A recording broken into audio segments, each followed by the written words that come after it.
Yan guys, nandito ako ngayon sa napakagandang place.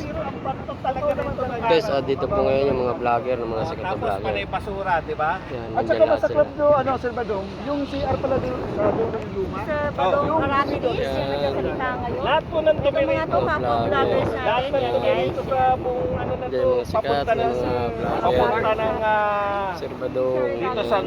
sa Manila Bay, kaya napakarami po. Galing sa estero. Dito sila Kaya ngayon. ngayon, siyempre, pupunahin natin. Yan. Mulat. Alangan na. Napakaganda ng place na ito.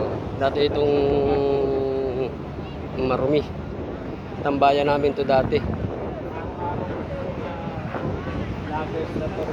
Ano ba ginagawa ng mga taga-Vietnam dyan? Araw-araw din sila nag-ano. Kaya swerte pa rin tayo yung dating basurahan ngayong masyala. Ayun no, parang nasa Miami Beach kayo. Mataas lang ang buha.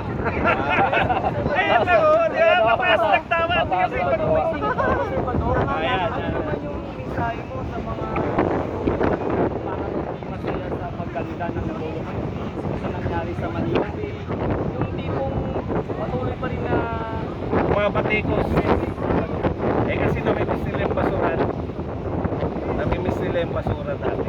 Saka ito lang masabi ko sa inyo, kayong patuloy na mga batikos sa naglinis nito. Putod nyo.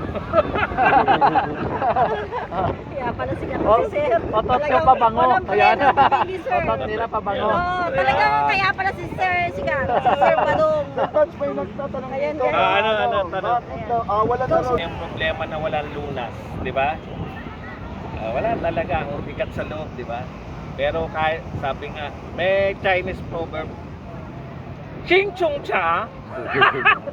Abo Eh, meron- chikik. Parang may sino Chinese ka? proverb, Sino di ba? ka? Oh, wala no. Gusto mong patagin yung bundok, simulan mong kumuha ng bato. Kailangan mo magsimula eh. Ito, simula po ito eh. Yung paglilinis po ng Dolomite, simula yan ng deklarasyon niya ng mga Pilipino na gusto